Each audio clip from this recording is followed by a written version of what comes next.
Once upon a time, in the days when fairy tales really happened, there lived a man and his wife. They were a happy couple, for they had everything their hearts desired. They had a little house, a little garden, and in the center of that garden they had a pretty little juniper tree. Yes, they had everything their hearts desired. Everything, that is, except a child. More than anything else, more than their house, their garden, their tree, this couple wanted a child. But they did not have one. One winter's day, the wife stood in the garden beneath the juniper tree, which is a handsome pine, with needles so dark they are almost blue, and little red berries that look like drops of blood. She was peeling an apple with a knife when her hand slipped and she cut herself. A drop of her blood fell to the snowy ground. She saw the drop of blood on the snow and she thought, "Oh, how I wish I had a child, as red as blood and as white as snow."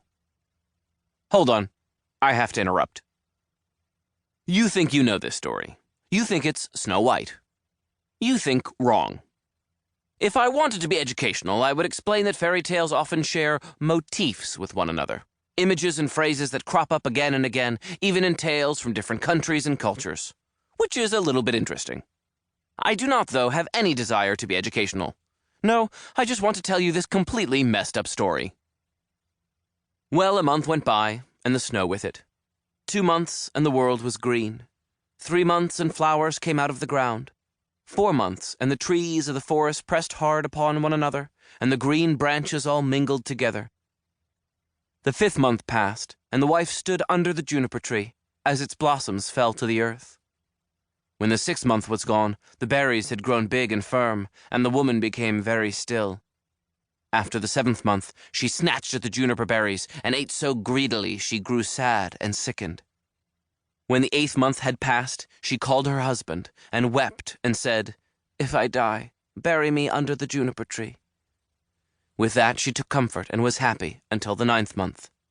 Then she bore twins, a little boy with dark hair, dark eyes, and lips as red as blood, and a little girl with dark hair and green eyes and cheeks as white as snow. She brought them to her husband.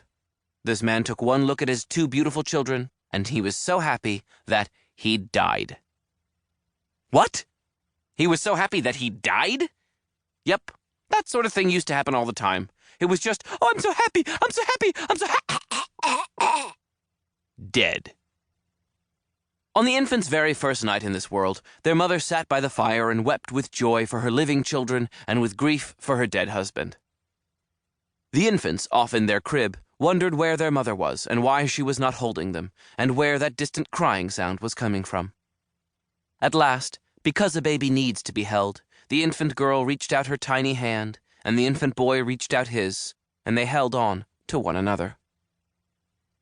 Now this mother was a very learned woman.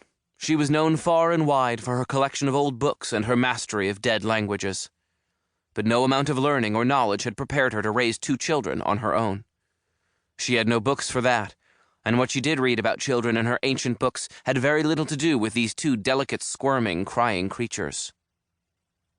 She was afraid. She feared that she would raise them badly. So she pretty much left them alone. She would feed them and clothe them, and then she would retire to her study and pore over her ancient books in dead languages and try not to think too much about the babies who cried for her from the room upstairs.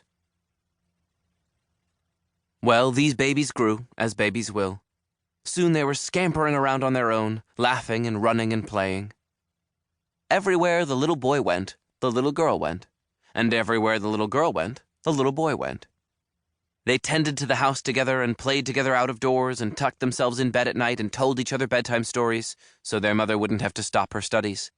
And they rarely called each other by their names, which were strange and German and hard to pronounce. They called each other little brother and little sister, even though they were just about exactly the same age. They loved each other so dearly that one grew sad when the other was out of sight. The little boy would often say to his sister, "If you won't leave me, I won't leave you." To which the little girl would always reply, "I will never, ever leave you." Now, even though the children called one another little brother and little sister, I can't manage to tell their entire story without using their names. I did try, but it gets very confusing. For example, if I wanted to let you know that one of them looked little, I can't say, "The enormous murderous ogre peered down at little sister." That would sound weird. Since I'm going to need to use their names, you're going to have to learn to pronounce them, even if the children generally didn't bother. The little girl's name was Jorinda. Now you say it. The little boy's name was Joringel. Now you say that. Yeah, German is weird.